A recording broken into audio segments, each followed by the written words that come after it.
5212-4227. Coming up, Josh McDaniels bailing out on Indy again. We'll get into that. Unbelievable. Taz and the Moose, CBS Sports Radio. It's Taz and the Moose on CBS Sports Radio.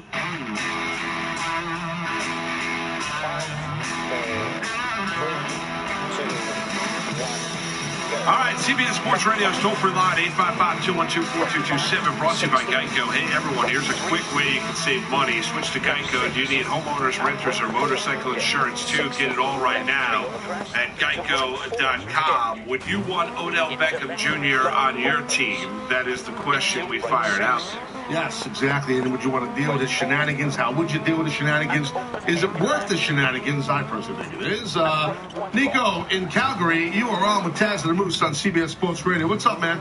How's it going? What's up, Nico? Sweet. I probably wouldn't. Don't get me wrong, he's a phenomenal football player. But I'm a diehard Steelers fan, and AB sort of throws out the same deal, but at the end of the day, he's not pulling the same thing, right? He's not, Antonio Brown is, I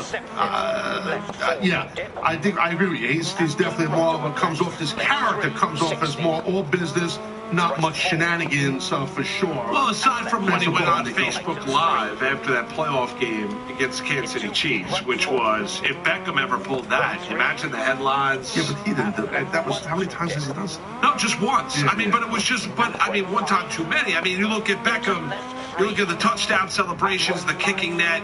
I've got more of an issue of not having respect for your opponent, where he's trying to injure Josh Norman. I know Norman was saying reportedly, we're going to get into it now, nasty things to him on the field that day when the Giants were taking. Yeah, right. I hold him more accountable to that than anything he did with the kicking net and all the ripping off the helmet. Or I did have an issue with him, acting like he was urinating on the field like a dog down in Philadelphia after the touchdown catch against the Eagles. Right, and that's where John Mara showed him the picture of it and said, is this really how you want to be?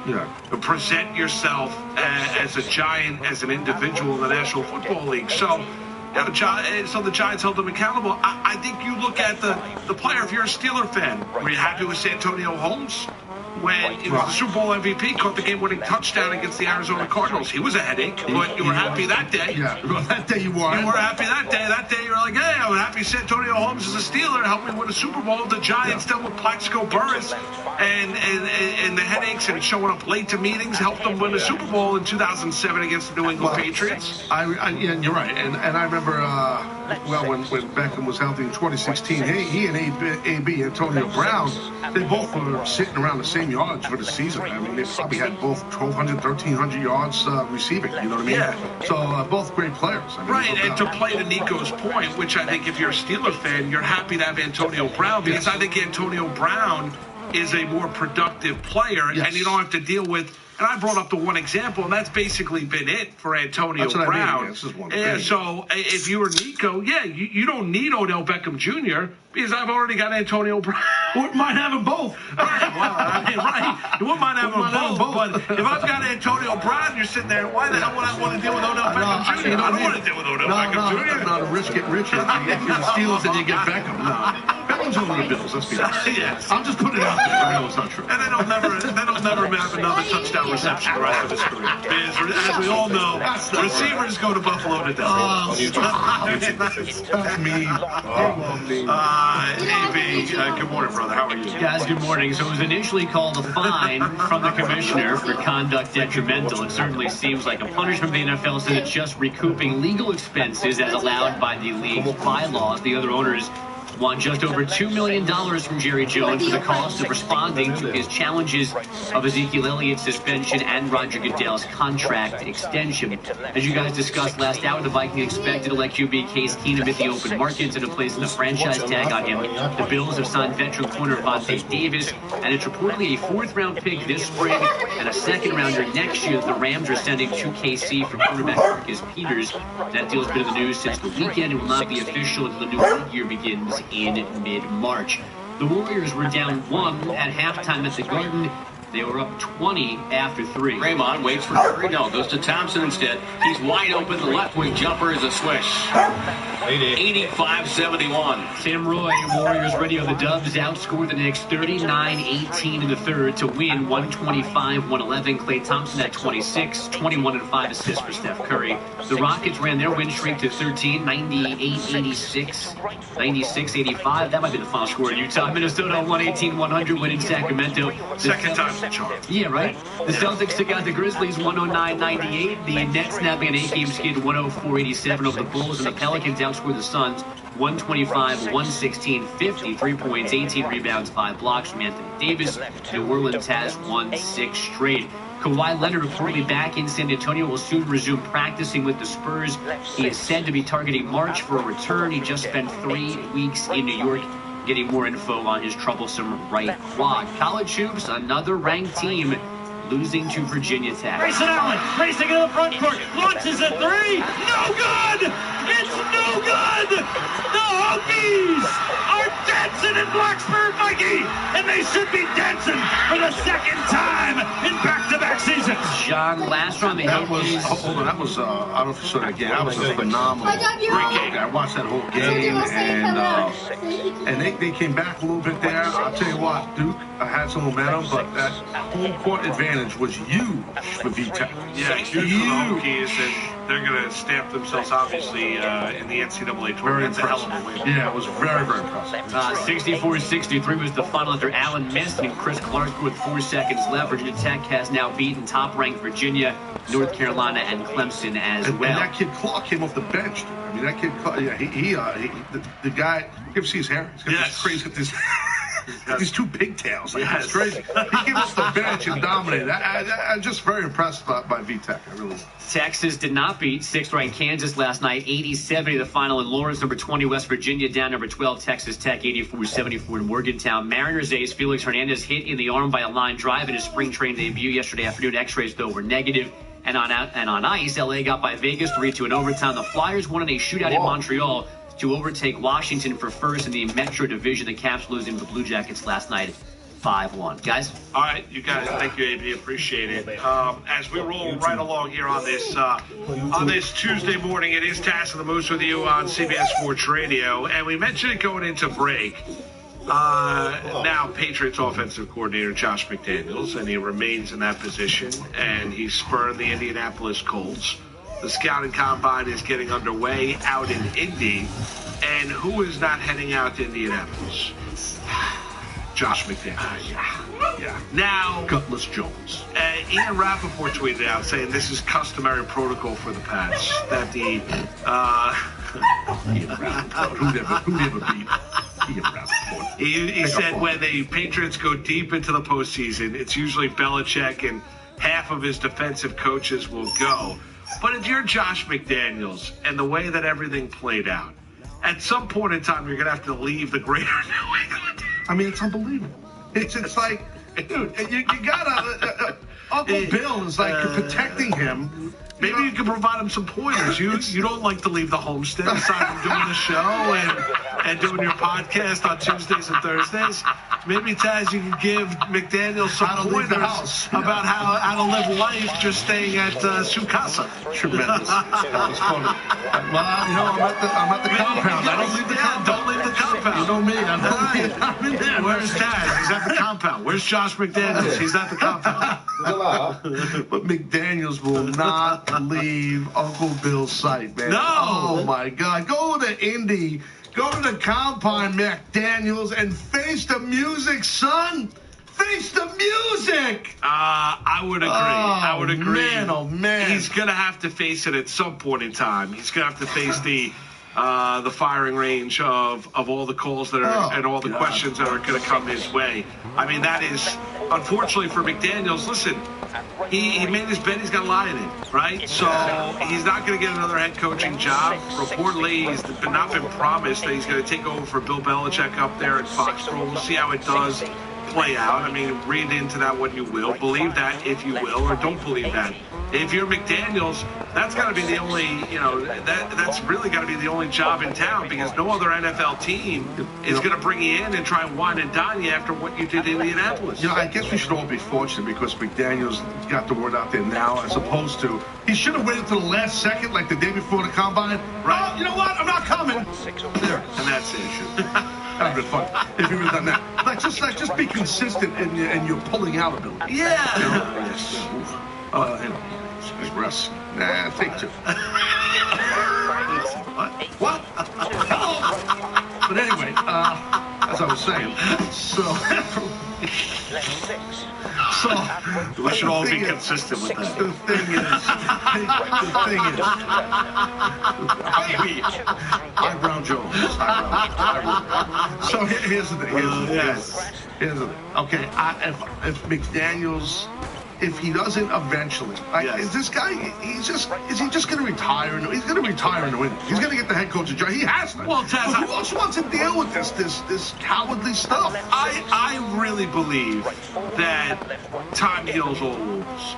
I really believe that even if it doesn't work out in New England, and down the line people forget, that organizations forget, that maybe an NFL team will say, okay, it wasn't right in Indianapolis, maybe it'll be right in our spot. I'm not going to tell you next year. I'm talking about down the line. I'm going to ask you a question. Yeah. Sorry, I'll forget that.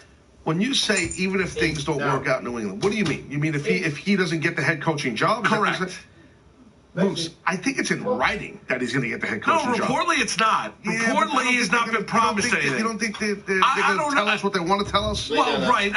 I would raise an eyebrow. I would think that it is. But if I'm going to go on the argument that say it's not, right? Even though you and I and most people believe that it is. Yeah. If I go on the argument that it's not, right, and he does not get that job, that there will be another NFL team that comes forward. I agree. I know. Over the course of time. I agree with you. I do think that. I think right now, Belichick's under contract for one more year. He's 66 years of age. Yeah, I think right now he's in line to get that head coaching job up there in Foxborough when Belichick's career comes to an end. I really think. I think that Belichick wants a hand, a brass ring to him. Look, there's no denying that McDaniels is a great offensive coordinator, a great football mind, and would make I think, an excellent head coach. I do. And I think he'll do a great job again in New England as offensive coordinator. I think Brady and him have a great chemistry. We've seen them argue on the sideline, which I laugh at that stuff. It don't matter. That's in the heat of the moment. These guys are passionate. They want to win. That's no big deal. That happens. I do think, though, you're right, that let's say it's not in writing, and my conspiracy theory is off, or your conspiracy theory is off, that it's not in writing, he's going to be the next head coach of the New England Patriots once Billy steps down. Another team would take him in a heartbeat, for sure. Yeah, I think they would. Because people do forget. I don't think Indy would. No, Indy would not. Indy would not, but I do think other teams would forget. But I also think that if you're McDaniels, just own it. Yeah, you embarrassed another NFL team. They're clearly ticked off. We heard from Ballard at the time. You've got to own it, address it, and discuss it and tell us exactly the reason, instead of having these reports about why the decision went down, or as you're cleaning out the office, Robert Kraft is coming down, and they're trying to everything that played out there, just address it, because once you address it, Taz, it starts to dissipate, it starts to go away. When you run and hide from something and you don't address it, it starts to build more and more momentum to where it starts to gain greater impact than it needs to. Like, I'm supposed to believe that Josh McDaniels showed up at the facility to empty with his pickup truck, his old 1962 with his team. With his Ford F-150 to load up his office. Yes. I'm supposed to believe like the offensive coordinator for the winningest franchise in football, New England Patriots, that he doesn't have maybe an assistant or a secretary or somebody that's packing up his office. I'm supposed to believe he's taking the pens, the stapler, and the whiteout and putting it and pictures of his family in boxes. I'm supposed to believe that. And all of a sudden, Mr. Kraft goes, hey, Joshy, you got a minute? Can we chat? Stop. Please, give me a break. Stop. Please. 855-212-4CBS, 855-212-4227. So McDaniels will not be making the trip for the New England Patriots out to Indianapolis as for the most part, NFL coordinators will be out there addressing the media. Josh McDaniels will be staying back in Foxborough. Belichick will be there and probably half of his defensive staff. Can I say one more thing? Yeah. About this Josh McDaniel thing. You know what, Moose? If I'm him, go to Indianapolis, go to the Combine now, so then everybody in the media, including us, can say what they got to say and vent and get it out there, and then move on with the season. Because now this will segue, because no one's got a chance to see him in public yet. Yeah. So now it's going to marinate until, what, preseason?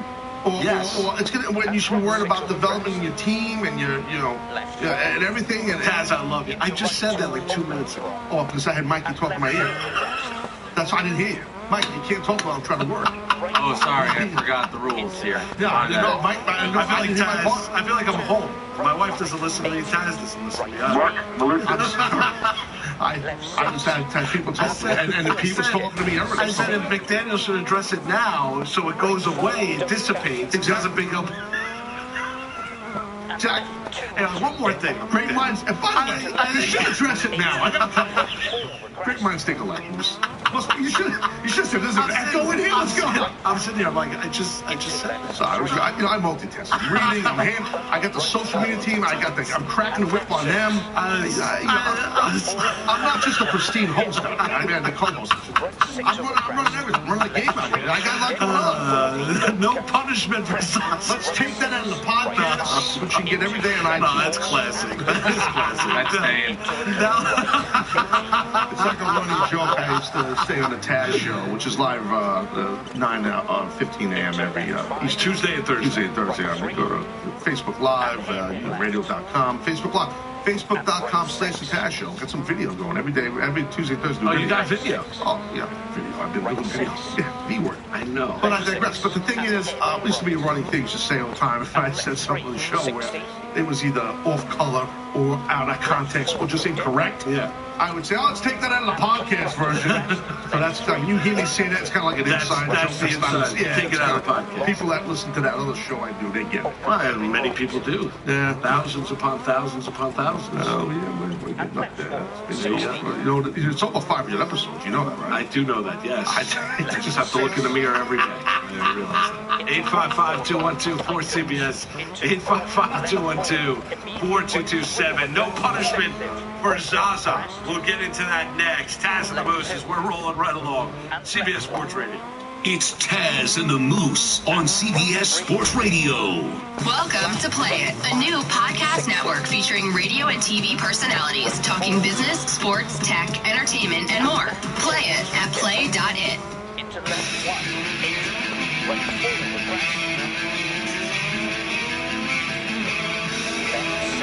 Our Player of the Week is brought to you by Granger. Let's take a look at the one who got it done. This week it's Anthony Davis, talented big man for the Pelicans, erupted for a season-high 53 points to lead the Pelicans over the Suns, 125-116 down in New Orleans, Louisiana last night. Davis also had 18 rebounds and 5 blocks. He's a monster. The Player of the Week brought to you by Granger, the products and services you need when you need them. Granger got your back to help keep your facility running. Granger for the ones who get it done. We fired up a poll earlier in the 6 a.m. hour Eastern time. Who do you hate more, Jerry Jones or Roger Goodell? We're 90-plus minutes in. I'll handle it from here. I got Moose. I'll take it from here. Thank you, sir. Who do you hate more, as the Moose was saying? Hashtag Roger Goodell or hashtag the Jerry Jones, or just Jerry Jones. Right now, hundreds of people voting, way over 500 people. 60% say Roger Goodell is hated more, and then it's 40% for Jerry. Also, people listening to the podcast version of this show right now, the on-demand AOD, as we call it, you can still vote as long as you're in the 22-hour range. You have up until 7 or 8 a.m. Someone help me. Tomorrow, meaning Wednesday. It's a little convoluted. Right, 7 a.m. Eastern time, right? Yeah, you just got to go vote. I mean, we need these votes. This will be an important thread throughout this episode, and now we're done with it. No question about it. Now, thank you, everyone. As we transition away, talk a little bit about the NBA, and we discussed a little bit yesterday, Zaza Pachulia for the Golden State Warriors, who's been, I'd say, to be kind, one that has pushed the envelope with the rules. Yes. With his physical play. Now, giant man. We saw during the Warriors-Oklahoma City game over the weekend where there was a play where Westbrook was driving to the rim, fell on the ground, defended by a Warrior player. Pachulia trailed the play and could have, it seemed, you and I were in agreement, watching the video, it seemed like he intentionally fell on Russell Westbrook's legs. I definitely think he intentionally fell. He even spread his body out, the side of his body. So imagine the reach, how long this guy is. Right. And he spread himself out even more to make sure he covered the whole area of Russ Westbrook's leg and knee area. Yeah, and Westbrook was asked after the game if on Saturday night if he thought it was intentional. Obviously, it was intentional. So actually, was it intentional? Nobody touched me, fell over my leg, tried to hurt me, But hey, that's how I go. Do you think you've had a couple run-ins with Zaza? Do you think he's a dirty player? Yeah, for sure. There you go. That's it. Right to the point. That's why I love Russell Westbrook. He don't play games. He doesn't pull any punches. It's all business. Listen, Pachulia he's a dirty player, and he has been over the course of his NBA career. I don't think last year, if you're going to bring up last year and his closeout on Kawhi Leonard, I don't think that was intentional. I don't personally. Now, some NBA guys would, and Leonard ends up suffering a pretty bad ankle injury, severe ankle sprain in it, and was not able to return or come back and play what you expected Kawhi Leonard to play like. So, what we saw over the weekend, I don't know how the NBA comes out yesterday, Taz, and they are not going to discipline Zaza Pachulia. And they said they reviewed the play, and they had a difficult time finding evidence showing that Pachulia intended to fall on Westbrook's legs. What is the video not enough? Well, listen. That part, I have to tell you, I agree with, because you can't find them. I'm with you. We're both on the same page, as you said earlier, as I was listening to you, that he did do this intentionally. I mean, but how do you prove it via video? I don't know. I watched it 3 times, and then I realized, okay, this guy did this on purpose. But it's tough to prove. It's tough to prove because it's in the middle of an actual play. You know what I mean? Right, it is. But if you watch it, it's almost like you can see the hamster wheel going in his head in terms of like, oh, it's time to fall on his legs. And he falls down on his legs. And then as soon as he falls down on his legs, he quickly hops back up and starts running down the court as Westbrook's shaking his head. And I saw the quote from Kevin Durant saying, I don't think Zaza is trying to hurt anybody. He's clumsy. Don't get me wrong. A lot of big guys are. But I watched the tape. I seen Nick's foot get caught in Zaza's legs. He's going to defend his team. He's going to defend his teammate. Well, he's a professional athlete. Let's not make it out to be like Zaza's some clumsy ogre running up and down the court, or like he's a bull in a china shop and has no control over his body whatsoever. He might be both. I mean, but Taz, he's a clumsy guy. He's a big. To play in the NBA, you've got to be a big athlete. You've got to be a good athlete. I know. Some athletes are better than others. You watch that video, can you look at the history of Zaza Pachulia as a player and then look at the video and draw your conclusion that he did it intentionally? I think they tried. I got to say, I'm with them on this. You would not have fined or suspended. I wouldn't have, because it's the middle of the play, and it's really the only thing that was a little sketchy. If I'm watching the video and I work for the NBA and I'm deciding if I'm going to find this guy, watch when he gets up. He puts his left hand. His hand is gigantic, by the way. He puts his left hand on the left quad over the kneecap of Westbrook as he gets up. Like he grabs it with his hand. It was weird what he did. I thought he was going to use his hand to post and get up and use Westbrook's leg. Like, I'll use your leg to help me get off the ground. Right. But he does. He takes his left hand. He took his left hand, I should say, and put it on Westbrook's left quad, above the knee. which was odd. He grabbed it, so that might have been something to me that jumped out if I'm trying to find this guy or see if he did something illegal. My other thing is where I do agree with them, why I wouldn't find him, and I do think this guy, he's flopped on purpose on the guy's leg. But it's tough to prove because you've got two guys falling down and a third right behind it, a tad bit late. It's tough to prove. I get it's tough to prove. I guess. And I don't think you should look at his history that much either. I mean, if you're looking to find him, you got to look at every play as they go. You can't just judge. I know you look at every play as you go, but if a guy has a history of being dirty, and he does, I think that does factor in where it's hard for me to give him the benefit of the doubt. Right. If that was another center in the NBA and that happened, I wouldn't think one or two things about it. Because it's Zaza Pachulia, and because he has a history of being dirty, notion, Jones. that's where I draw the conclusion that if there was any benefit of the doubt, I have a hard time giving him that benefit of the doubt. Yeah, well, but then again, the league, I guess, they can't do that, right? They got to look at each player as it goes. Like, what's his name for the Bengals? A little bit perfect. Vontez. Perfect. He's a dirty player. He is, man. That guy. Look, you see it in football all the time. It's been like this for years. Where I have to tell you, a sidebar here. When I was younger, and before we had my son, I actually liked the dirty players. Like in football, I liked the guys that were the nasty guys, the guys that would head slide. I loved Lyle Alzado. I loved Conrad Dobler. These type guys that played hard. When Pete Rose was looking for an edge. Yes, when Pete Rose took out Buddy Harrelson, and that was at the All-Star game, right? I love that. I love the dirty. I love hard play, but I used to love the dirty play. Even I'm being honest. I didn't mind a guy when I played football. You're talking about Rose home plate against the A's catcher at the time, right? That's right, Fosse. That's right. I mean, he got to a fist fight with Bud Harrelson. That's where I confused. But Fosse was right against the A's. But he was the A's catcher that was in the All-Star game. Yeah, I mixed the two. But here's the thing. I used to love that stuff. And I know when I played football, and I can tell you, and you can ask anybody who played football at any level, high school, college ball, and all that stuff. And I was a D2 guy, but in a pileup, in a scrum, when there's a bunch of bodies in there, dude, it's bad. Oh, I'm sure it is. I'm sure it's nasty. I'm sure there's a lot going on in those piles. Survival of the fittest. I'm sure it is. But in those instances, I can understand you're going for the football pileup, everything like that. I guess what disappoints me, and we talked about Beckham earlier in the hour with Norman Pachulia, history of it. Yeah, I also have to have respect for the players that you're going up against as well. I know you want to beat them, right? But you can't have the intention of trying to hurt guys. Because blow a guy's knee out here. This is bad. Yeah. Say if Westbrook blows out his knee there and it's done for the year. Yeah. Well, maybe they look at Zaza as a goon. You see it in hockey all the time. Michigan State star Miles Bridges returns. Charity work. We'll get into all that and more next. Taz and the Moose with you. CBS Sports Radio. Goon Jones.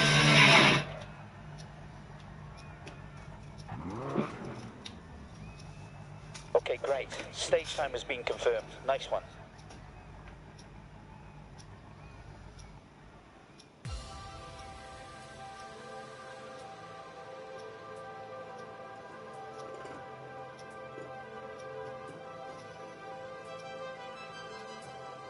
You know it's every day, Moose and Taz be paving the way.